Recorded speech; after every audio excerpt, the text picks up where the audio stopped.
Hello, everyone, and welcome to our second webinar of the Professional Development Series. My name is Dr. Latrina Staley. I'm with the Soil Health Institute, and I'm part of the Professional Development team. We also have Dr. Wu from MANRRS and Dwayne Matthews from MANRRS as well. We have Annie Binder and Renee Bolden from the Soil Water Conservation Society. We're just so happy that you joined us today, and now I'll turn it over to Dr. Wu. Thanks, Dr. Staley. All right, I'm so excited to welcome you all today and introduce our speaker. Ms. Penny Gomez works with a financial services company called Primerica, and she helps families achieve their financial goals. Ms. Penny helps families protect their income, eliminate debt, plan for retirement, and accumulate wealth. She teaches about how money works, the rule of 72, debt stacking, and mutual funds. And she also owns her own accounting business and works with companies and individuals to perform financial accounting services and tax filing. Ms. Penny graduated from Northern Illinois University with a Bachelor of Science degree in accounting. And she's just so passionate about accounting and money management, and we are so excited to have her today. I'll let you take over, Ms. Penny, and have the floor. All right. Hello, everyone. It is good to be here with you. I am excited about what you're about to learn. I want to thank MANRRS, Tina and her team for the opportunity to speak with you. I live in Chicago. My daughter also lives in Chicago. She's 30 years old. And if there's one more thing you need to know about me, it is that I love to equip people. And as I say, handle your business. So today we're going to cover a few financial concepts, some of the same concepts I heard about 20 years ago. I had been working about 20 years at that point. I was in debt, didn't have a lot of money saved for my goals, let alone retirement, because I was told, go to a good college, get good grades, graduate, and get a good job. But no one talked to me about becoming financially secure. I even had gotten a degree in accountancy. College taught me how to handle someone else's company's finances, but not my own. So when a gentleman sat down with me and went over these concepts, and I had the opportunity to build a business, to educate others, and to help others, I went for it. And now I'm building a team that would do the same. So if you know anyone who wants to make some extra income, part-time, pretty flexible, just let me know. And I'm an advocate for minorities being in the financial services industry. And right now, our company is paying for their licenses. All right, so we're going to go on and get started. I'm going to share the screen and bring up some slides. All right, there we go. Let me just move a couple of things around so my screen will be where I can see it. All right, good. Financial Literacy 101. Real talk, you guys. There are two major financial problems most people will face: living too long without having enough money for a comfortable retirement, or dying too soon without leaving enough money for your loved ones. Let's see my little mouse here.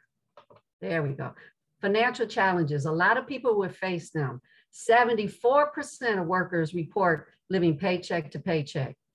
Almost half of Americans say they worry they'll run out of money in retirement. They don't know how much they need. They're worried about it.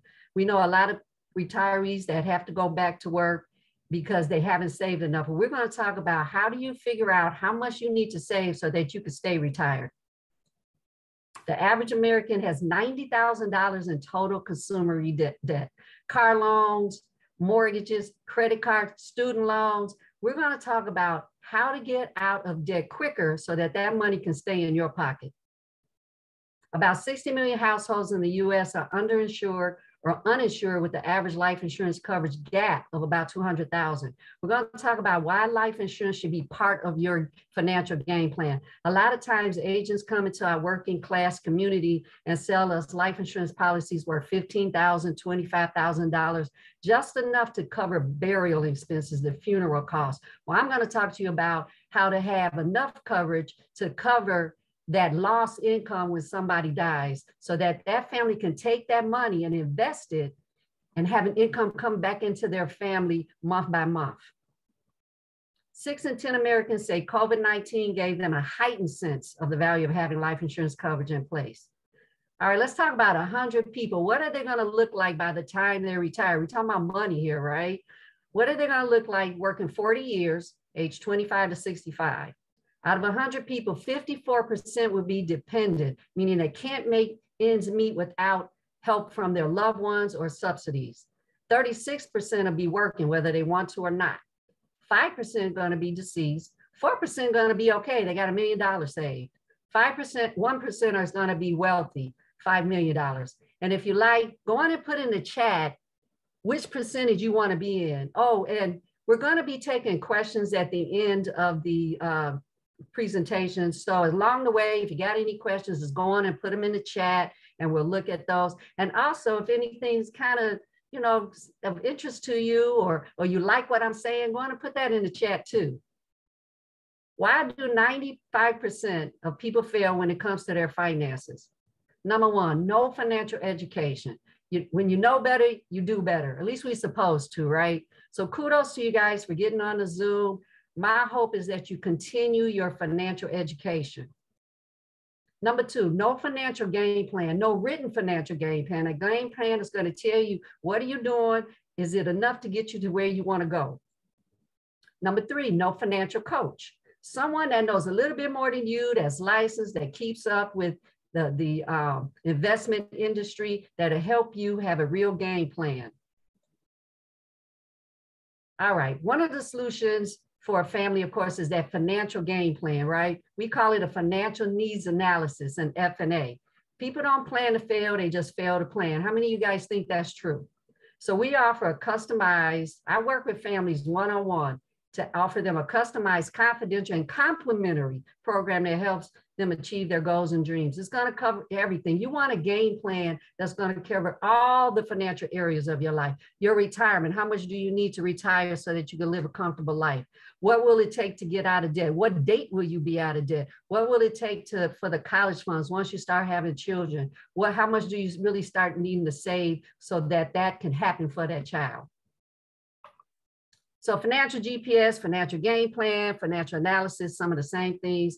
Where are you? What will it take to get you where you want to go? How money works. Now, this is the real question, right?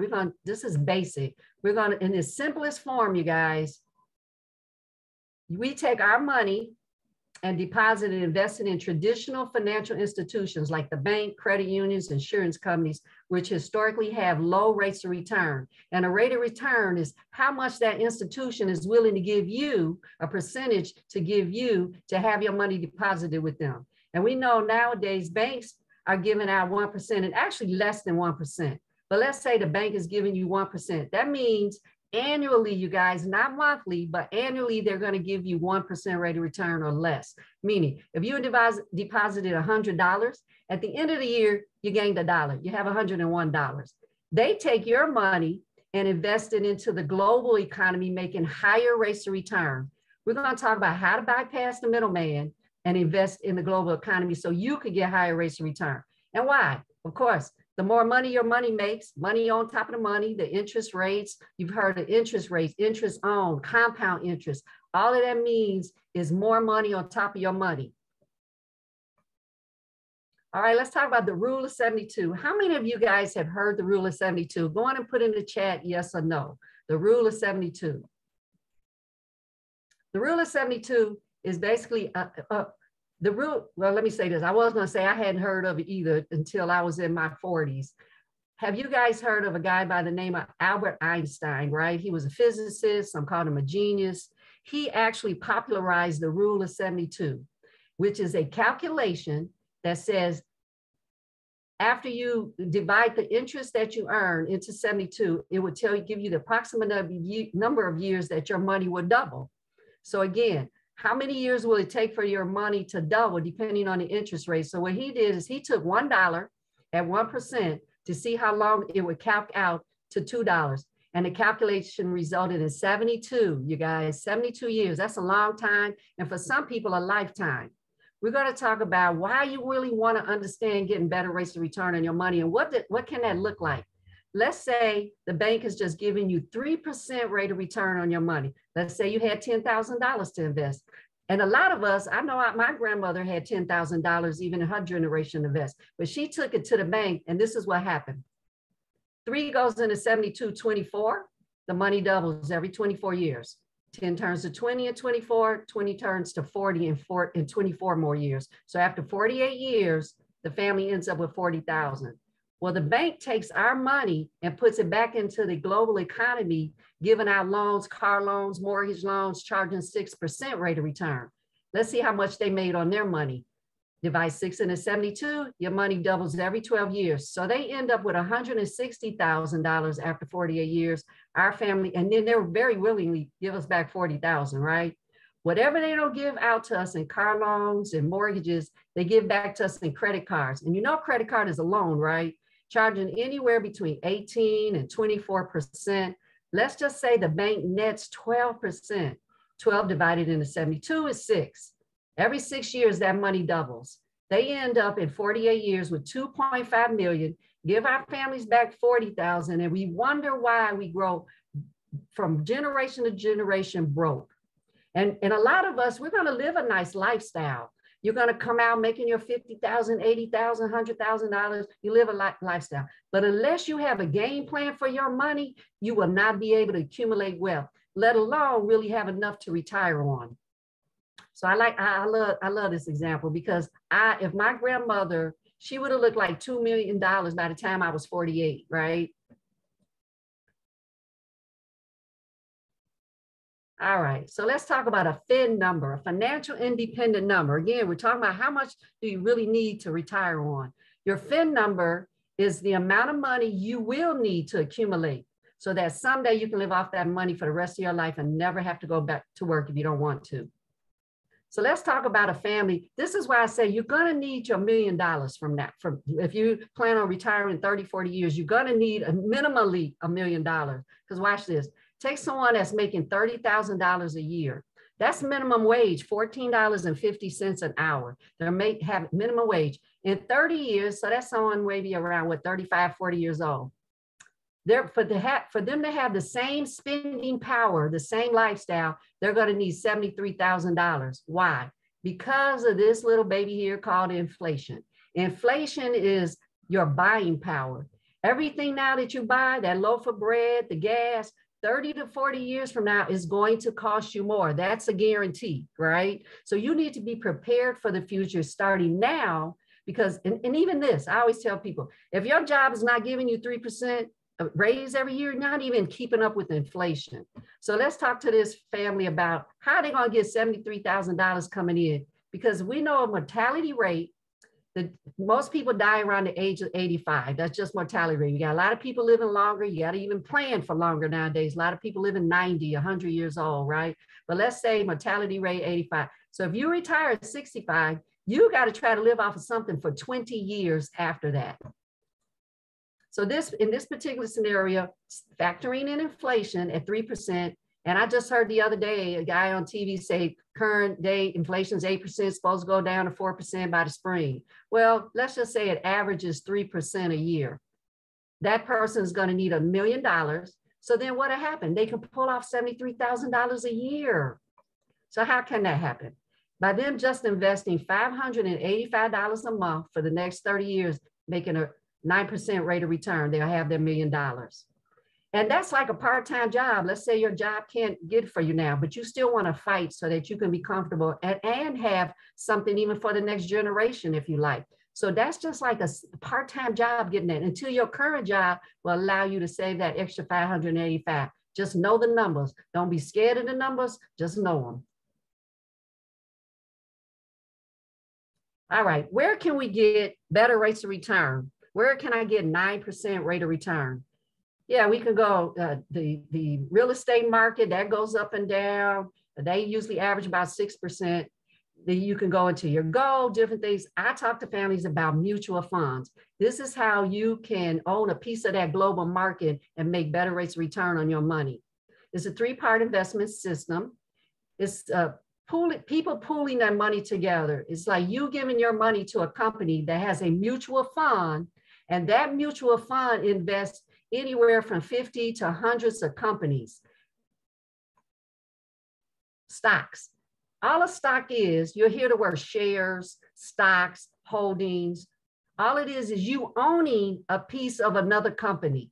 And when they make a profit, your share makes a profit. When they have a loss, yeah, you lose, but we're going to talk about that and how not to be scared of that even. So diversification in a mutual fund is very important and a key factor and actually a plus versus you going out into the market and you just buying that one company by yourself, right? You buy that company, you got one share in it. If that's something happens with that company, go bankrupt, you've lost your money. Here, you've heard the term, don't put all your eggs in the same basket, definitely old school, right? And if one company is going down or losing, you got other hundreds of companies that aren't, and so you balance out, and that's how you get that rate of return still being positive.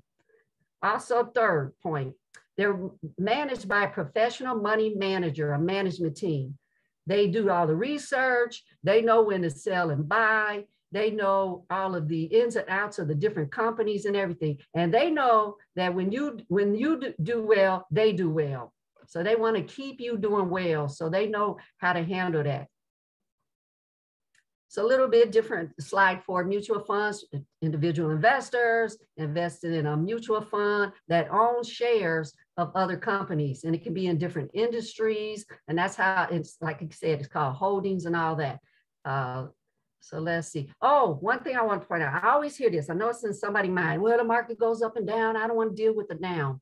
Well, the market, even though it might be down now, it usually goes up within the next 3 to 5 years. And especially for you young people, you got time with what we call ride that market out. So let's say you have a share and it's worth $100. You bought it as $100. The market goes up. The value on paper says $110 now. Well, you don't even recognize the value until you sell it. Same thing with the market value of your share going down. Let's say it goes down to $90. Well, it looks like you lost $10, but you don't until you sell it. So on paper, you look like a loss. And that's why you always hear wealthy people say, buy low, sell high. So when the market's low, they buy more shares so they can have more shares for when the market goes up so that their total value of their account increases. So hopefully I explained a few basics of that. Now I do have another workshop that we do dealing in more detail on mutual funds, like what's a mid-cap company, what's dollar cost averaging, what kind of investor am I? So if you're interested in that, just let me know. All right, most American families live on a debt cycle instead of a cash cycle. The solution, number one, learn how to invest. We talked a little bit about that, a vehicle that you can use to get in your, and a lot of times I tell people, they think you have to have a lot of money to be part of the mutual fund. I know when I first heard about it, I thought you had to have $1,000, but you can open up an investment account for as little as $25, you guys. So don't ever think that you have to have a large amount just to start, but just start. And you get a piece of that same percentage that increase on that mutual fund as somebody else with some big bucks in there. So paying yourself first, setting up 3 fundamental accounts. We're going to talk about that. Accelerating paying off debt. We're going to talk about debt stacking, a strategy. Number 3, protecting your income, ensuring your income until you can build financial independence. 3 accounts you need to complete a savings program. You need an emergency fund, short-term savings, and long-term savings or investments. So pretty much your emergency fund is an account. This is separate than your in and out, your put and take account. Fast you put it in, fast you take it out. This is an emergency fund where you need to have at least 3 months saved up, okay? So to cover car repairs, medical expenses. And this is to keep you from touching your other long-term accounts, your retirement accounts, the college funds. So that's why you want to really fight to get that emergency fund early when you start now working. Short-term accounts, any goals you have that are within the next 3 to 5 years, you want a short-term account. That's in case you lose your job. You still have money to keep going until you get the next one. You want a down payment on a house. You want to accumulate over the next 5 years. Why? Because again, the market goes up and down. You don't know which 3 to 5 years period you're going to be in. So you want it in vehicles that are less sensitive to the stock market. But then we have the long-term goals, anything that's more than 5 years. You want to get better rates of return on your money. Wealth building account. So like your retirement funds, Roth and traditional IRAs, you'll hear those terms. IRA is an individual retirement account. These are accounts you set up. 401ks, 403, those are retirement accounts that you can set up through your company. And a lot of companies have matching. So I tell people, take advantage of that. So as soon as you work, or those who are working now, whatever they're offering to match, that's 100% of that. They say, oh, we match 3% of your income. Well, at least invest 3% so they can match that. And we always talk to people about making sure you save, at least paying yourself 10% per month of the income you bring in. That's how you're going to start building in that. So let's say at the job you're just doing 3%, the other 7% have a game plan for. And then tax deferred accounts. So one of the advantages of setting up Roth and traditional IRAs is tax advantages. You save the government, you save taxes that way by labeling investments, those things. All right, let's go on. Pay yourself first. When you don't, there's a high cost of waiting. Let's say we got a person, I hope I give you enough education and motivation so that you will move on this. Let's say you have $200 a month to save at 9% rate of return for the next 40 years, 25 to age 65. $200, you guys, is $50 a week. Working 5 days, that's $10 a day. I always say, if you cannot save $10 a day for yourself, who are you working for? Everybody else. Fight for that $10 a day when you start working. Let's say you're 25 years old, you're going to end up with $943,000. This is what just think, even if you never increase that $200, as long as we averaging out 9% rate of return, you end up with 900. Let's talk about the high cost of waiting. Let's say you just wait 5 years till you're 30. You end up with 592. You've lost value of $350,000. Let's say you wait till you're 40 years old. You end up with 225,000, lost value of over 700,000. This is what I say. I don't care if you're 40, 45, 50, still just start. Why not end up with something, right? Maybe you would put in more than $200 a month so you still can end up with your $1 million. Why are people hurting? Well, who are people hurting if they wait? Themselves, the family, the community. What if you were the one in the community, right? About that building on the block. Let's talk about debt stacking in action. This is a strategy for what all of us going to have debt. All of us end up accumulating debt. It is just part of life, right? But let's talk about those that are already in debt. Let's talk about getting you out of debt. Those that aren't in debt, yeah, maybe don't get in so much debt. So again, you can still have money to invest for yourself. Stack up all of your debt. Take the account that has the lowest balance that gets paid off first. And what we're going to do, this is what it says. It says you apply the amount you were paying toward that debt to the payment that you were making on the next targeted account.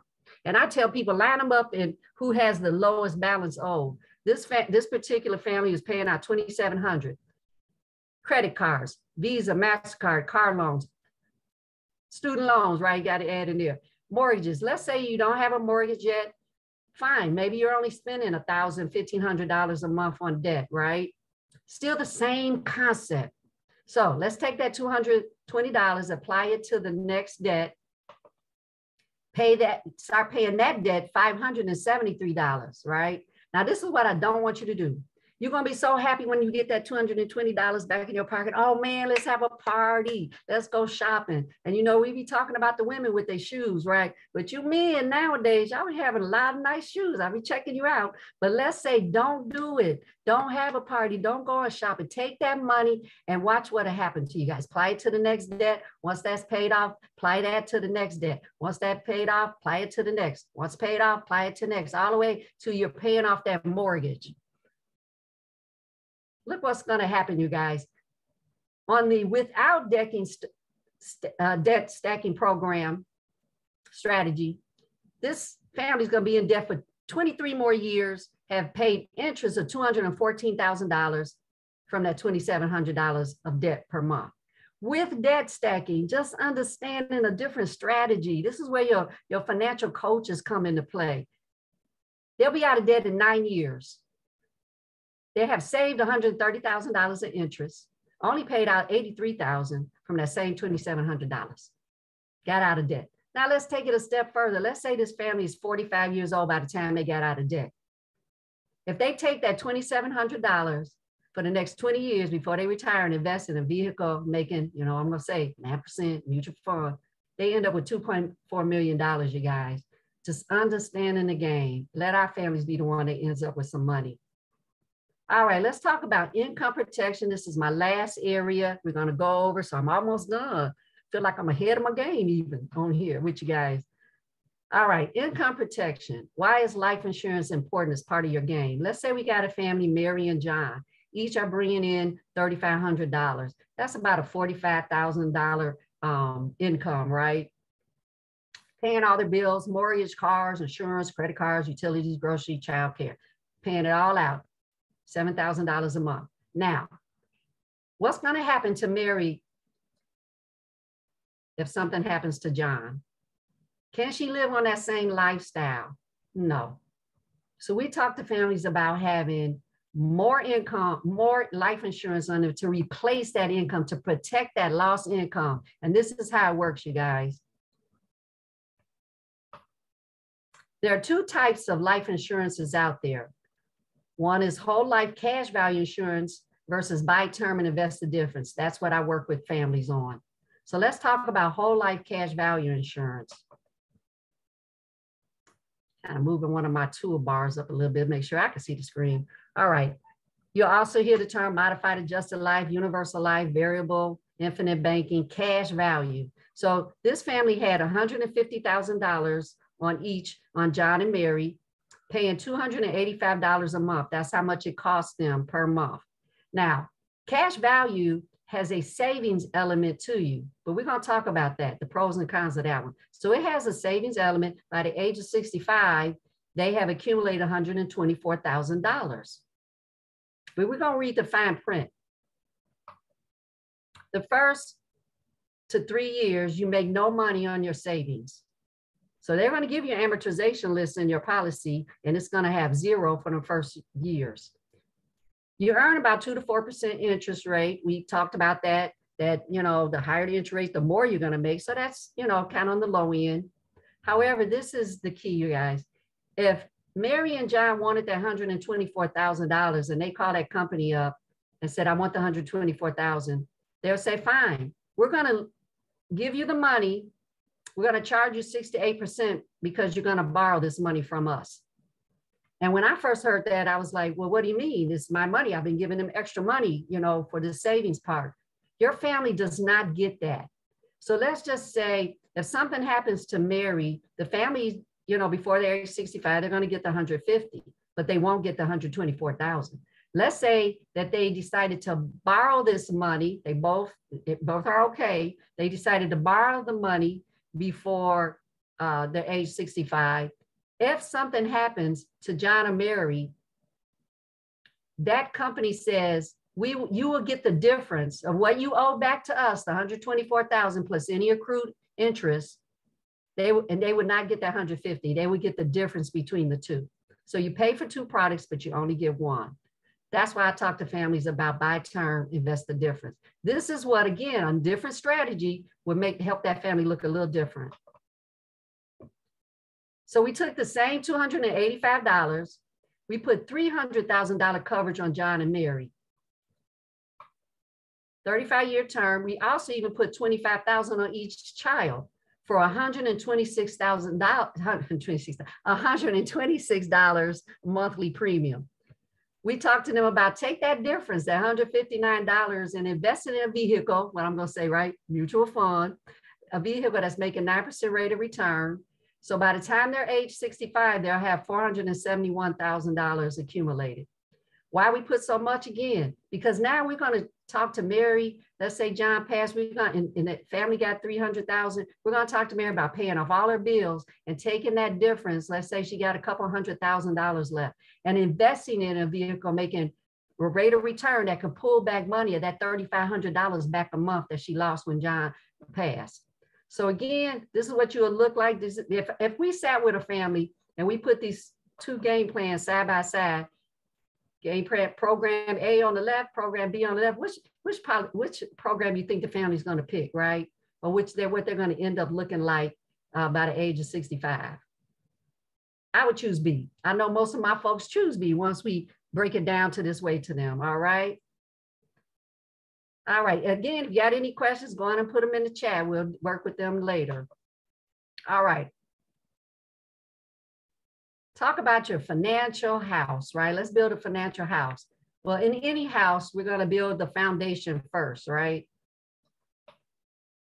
So protect your income, buying that life insurance, because if the income goes away, that family's in a different scenario. So we talk to any family, especially if you have dependents, you have children, you have a spouse, you have elderly loved ones that depend on you. Make sure you're getting your policy in place. Next, we talk to you about make sure, your budget, how much coming in, how much going out. And I always tell people, label your money, right? So we want to set up those different saving plans, the emergency, short-term and long-term, and then get a will. Okay, we help families, make sure you're getting a will so that the government, family won't be having to go through the courts to get your money. Accelerate paying off debt, getting that money back into your pocket. Retirement. What will it take for you to retire? Just know the numbers. Don't be scared of the numbers. Saving for college. What will it take to send your child to college, to start savings for that? And of course, your other goals and dreams. For me, I want that 30-day trip to Italy, right? So what are your goals and dreams? That gets factored into your financial analysis. So my mission is to help families become debt-free, financially independent, properly protected, okay? All right, we're actually ready for questions, you guys. So hopefully I added some value to your day. I'll be able, this is, I forgot I was gonna offer this to you guys.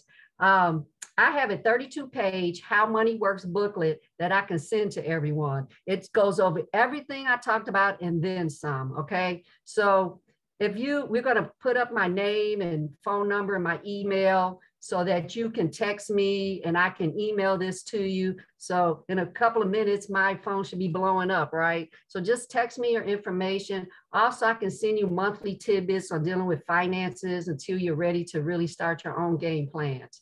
So there we go. Penny Gomez, Penny Like the Money, 773-339-6777. Go on and program it into your phone now. Penny Gomez, 777@gmail.com.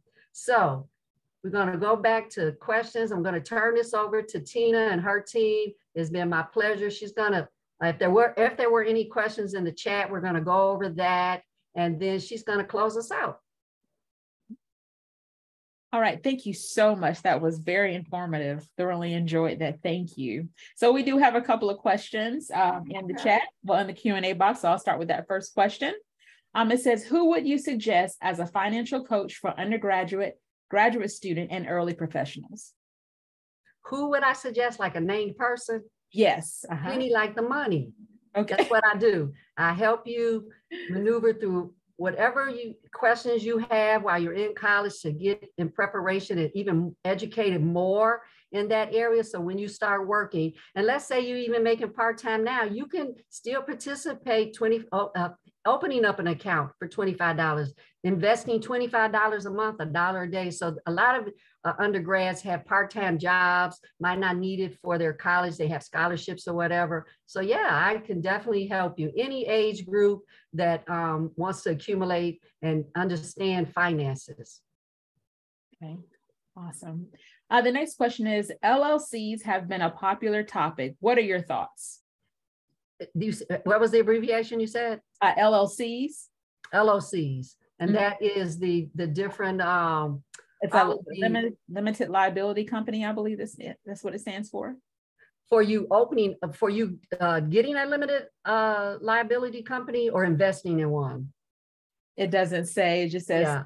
I'm not sure for investments. Yeah, for anytime you want to invest in a company, I don't know if you mean you want to give them capital where they'll have some kind of a loan that you're giving with them. But as far as investing in them, like buying their stock or something like that, then yeah, I just work with the mutual funds, which work with a lot of other types of companies. So yeah, you would have to do a little bit more research if the scenario is you buying directly to that particular company. But yeah, we can easily compare. A lot of times when people want to have a particular company, we can run calcs and things on it. We can look them up to see compared to what a mutual fund that has multiple companies is, what's their rate of return or what's the increase in their value. So yeah, we could definitely compare if there's a particular company you want to invest in. Now, if you becoming a limited liability company, then yeah, I mean, I do actually talk with families because I do the accounting books for different types of setups for companies. Okay. All right, thank you. The next question is, please, do you have advice for international students on how they can invest? International students, yeah, that's a tricky one because, of course, as you know, the international market, even with mutual funds that we have that are investing in the national market, you need to be a U.S. citizen here. So it just depends on if you have certain citizenship here or not, then I could help you. If not, yeah, we would probably just ask around locally in wherever you live in that country, or who would be more knowledgeable for investing in international stocks. Okay. I have a question.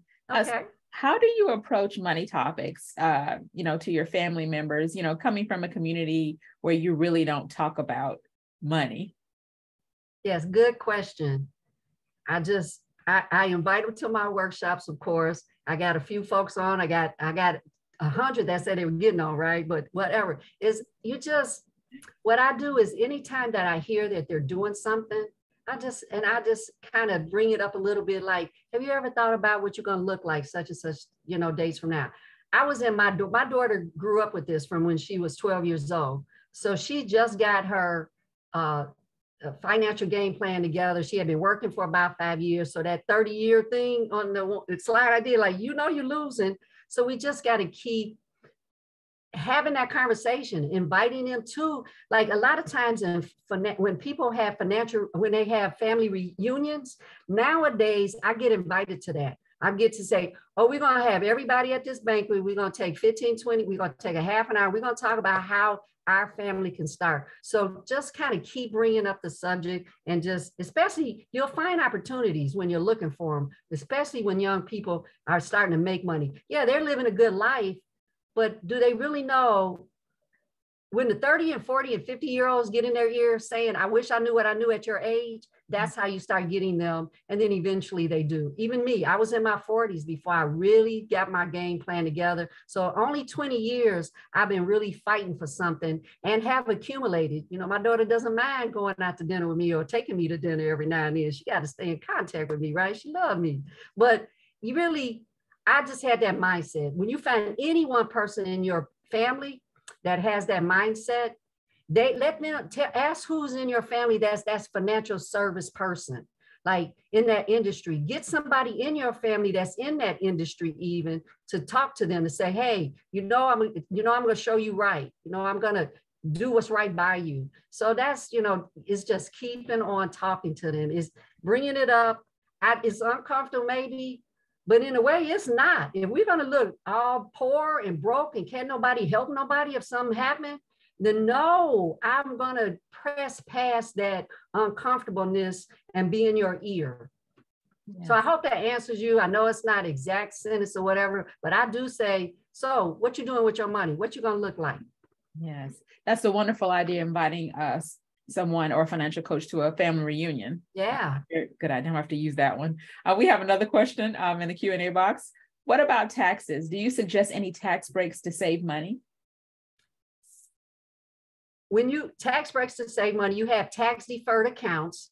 So those are certain types of accounts that you can invest in. You also have the advantage, especially on the retirement side, by labeling a mutual fund or an investment for retirement, the government gives you tax benefits, deferments. So Roth is where after taxes, after your income taxes, that money goes into an investment account named a Roth IRA, right? All accumulations in that Roth fund does not get taxed in the future when you withdraw it. An IRA, a traditional IRA is a little different. It's pre-tax, meaning you don't get taxed on the money that you're putting in, but later when you withdraw, you get taxed on. And the key is you're hoping you're in a lower tax bracket when you're starting to retire, right? And then you get taxed on that accumulation, but you're not taxed on the pre-dollars. So depending on if you need pre-dollars now or no taxes later, would label that retirement fund a certain way. So yeah, you take advantage of those tax benefits by having a retirement fund. I hope that answered that. Did you, or do you think I need to elaborate a little bit more? I think it was good, but you can elaborate some more if you'd like. Okay, so like when we invest, even like in real estate, unless you're like a company owning real estate or whatever, and you're saying you have to fill out like that ownership, that Schedule C on your tax returns, income coming in, expenses going out. So it's not necessarily a tax benefit per se, is you got to make sure whatever's the difference between money coming in and going out, you're going to end up paying taxes on it with any business that you have that's a sole proprietor. So even as a sole proprietor, taking the money you earn and putting in a investment account, a retirement account will help you, or even other funds that are what's called tax deferred type of accounts. And then that's something that me and my team talk with families about for their dealing with the tax strategy for their whole program. So any financial coach will have to look at your whole scenario to see if you need money now or you need money later. Very nice, very nice. Because let me say this about retirement funds. When you start labeling investment funds, retirement, there are fees and penalties you have to pay if you take it out before you're 59 and a half. So that's why we deal with long-term versus short-term needs to know where to put your money. Okay. All right, we have another question. So we've all been hearing that the stock market isn't the best at the moment. Do you have any advice for what folks should do to invest during this market? Well, I hear a lot of wealthy people say the market is on sale, because that's understanding the market, and then like that, still keep educating yourself on the stock market. The market goes up and down, right? But it usually just keeps going up and down and up and down, up and down and up and down. And it's usually never down more than 3 to 5 years. So if you have 40 years till you have to accumulate something, you have time to what's called a ride out the market. Meaning, remember, nothing is a loss or a gain until you sell it. So you open up an account, keep depositing in money, keep buying shares. So right now, for the same amount, let's say you had $1,000 to buy some shares of a mutual fund. Say it costs $100 each when you bought, so you had 10 shares. Well, right now, $1,000, let's say the shares went down to $50. You now can buy 200 shares. So then when the market goes up, those 200 shares get that value, and that's how you start increasing your bottom line. So right now, it is a time to not be scared of the market. It's a time to get in the market with your $25, your $100 a month, because you start accumulating more shares, then they get value once the market does go up. And then it's kind of multiplied. How many shares you got with what's the going rate of that one share. So that's how you start. So yeah, this is a good time to buy. We work with a coach. They tell you based on your goals and dreams and your age and your different things like that, depends on which type of mutual fund you get in.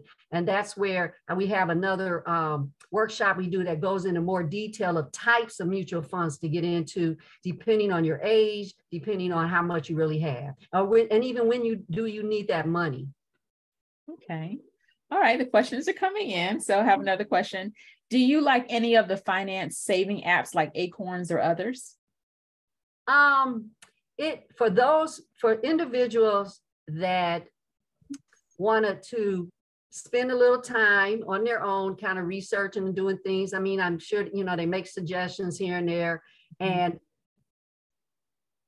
how would I say? You still want somebody to kind of bounce that off if you're going to really use your money to be buying some things, right? Now that's different than the online banking. So online banking might make more than 1%. So they'll say, look, we're going to give you 2 or 3% for your money. So that's banking versus really investing. So there is a difference between those two, right? So yeah, I would say, yeah, but it's still not the same as you really having a game plan and clocking out, knowing how much something's really going to make, what types of, how would I say, history does that a particular investment have? Like with mutual funds, you can always look back on their perspective and see 1 year, 5 years, 10 years history of what was their average rate of return. So with those being new, that's, I don't know you would have to kind of stay involved a lot more than just somebody sending you information. Like you have to engage in that. Am I correct? Like you have to engage a little bit more in that? Okay. All right.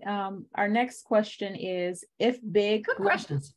Oh, sorry. The next question is if big globally events happen, such as the Russian-Ukrainian war, will investment deposit and withdrawal be affected? You mean, will you be able to withdraw your money or not? I believe that's what from he the said. accounts. Mm-hmm. I think it just depends too on what type of investment you have. If a company freezes something or the banks do, I mean, a bank might freeze or not, but yeah. And I would say this, with the market, it's all kinds of things that happen in the market going up, all kinds of tragedies all the time. We hear it, even like now with the COVID-19, just really affects people's jobs and money and stuff. So yeah, I don't know the exact answer to that, to really say yes or no, because it just depends, I think, on what you're in and what their fine print says. Because even life insurance, some life insurances, if there's war here, you don't get your policy. But other life insurances, if there's a war, you do. So you just gotta really, read those fine prints on that. Good question, though. I had never been asked that one. So I'm gonna even look into that a little bit more myself. Yeah, they're coming in. So we have time for a couple of more. Yes. It says, what is your outlook on cryptocurrencies, USA, and countries who already use them abroad? Is that something you should also have a little bit of something in? I don't help families with that. So I don't really want to just comment yes or no. It's something, again, you have to do your research on, get someone else who's more educated in that area. So I'm just being honest. I really work with the mutual funds because I know history with them and being able to use it in the United States. So yeah, I would say find someone else because it doesn't have a lot of history. You just don't know. Even I had a friend that had the crypto coins and investment last year, been doing it. Well, they froze their account as soon as all of the Ukrainian war started a few months ago. Like they cannot withdraw it. So their account was frozen. So I personally know of an account that happened to. Okay. Another question we have is, would you invest while paying down debt? Yes. So you pay your minimums, but you still fight to have, I don't care if it's that $25 a month, to still build up those emergency funds and that retirement fund. So yes, we help you figure out a way to do both. You just, maybe you won't have no $200 worth of cable every month. Maybe you just have $100 worth. And then so we find ways to help you see what you're doing with your finances in that budget to get some of that money. So yes, please don't ever just be paying debt because you accumulated the debt because you're doing something that's always having your money go out of your house instead of in. So you just got to fight a little bit more of not buying a pair of shoes every single month and take that money and invest it. Okay, very nice. So the next question we have, let's see.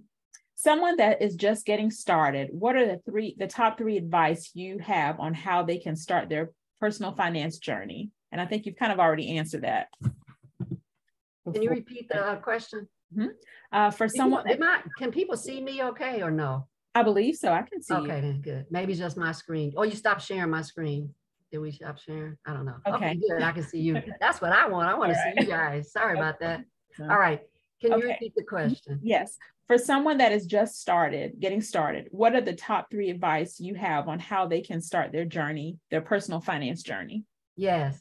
First of all, do your budget, see how much money's coming in, pay the taxes, pay whatever, actually paying yourself first is the number one key though to that list that you're going to do on that budget. So you're going to figure out you should minimally fight to save 10% that you're pulling in, because that's how you're going to get started up with your emergency fund, short-term goals and long-term goals.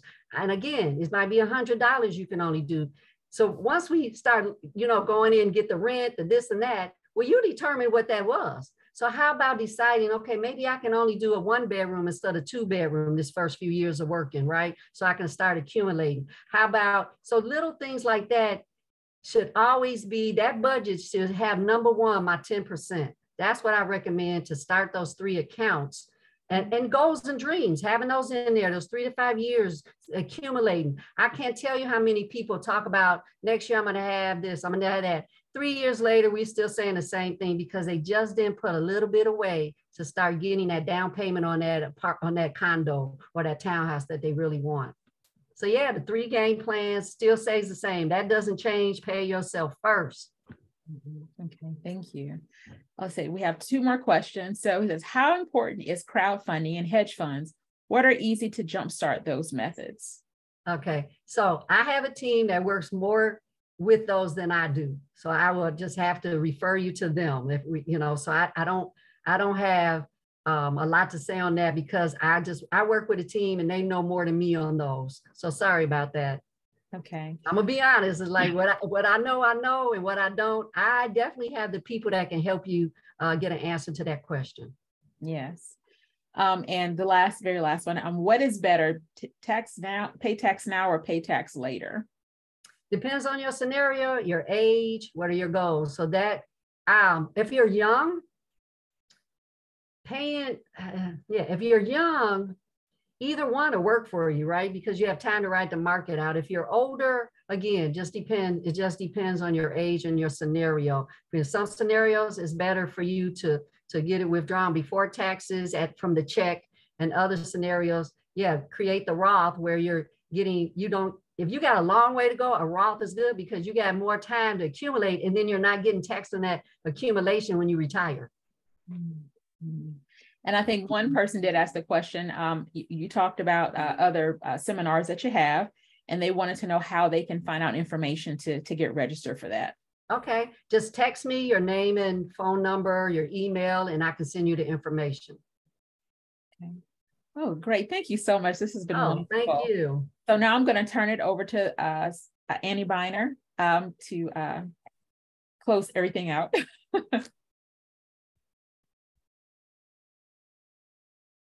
We can't hear you, Annie. Thank you. I have to unmute. We're approaching our ending time, so I'd like to take the opportunity to remind you all that Ms. Gomez's information was available in the chat, and encourage you to reach out to her for her booklet and the financial needs analysis. And then the recording of this event will be online following the event as well. Oh, thanks. It looks like Tina put the information in the chat again too. And then I want to note that we have 2 more sessions coming up in this professional development series in 2023. And the next topic is thriving at work and school. So please go ahead and register for that to get it on your calendar now for next year. It looks like we have a slide coming up with a QR code for our survey. So go ahead and take a few minutes now to use that QR code or the link I think might be popping up in the chat as well. Take the survey, give us some input. That'll be really valuable as we plan our similar programs for students and young professionals in the future. Finally, I'd like to close with a big thank you to our wonderful speaker, Ms. Penny Gomez, for sharing her knowledge and expertise with us today, giving us a lot to think about and some changes to make with our financial plans. And also thank our session organizers, MANRRS, the Soil Health Institute, and SWCS. Please take the time to look at all of our websites and check out some other opportunities that we have, including scholarships, conferences, and more career development programming. So thanks again to everyone for participating.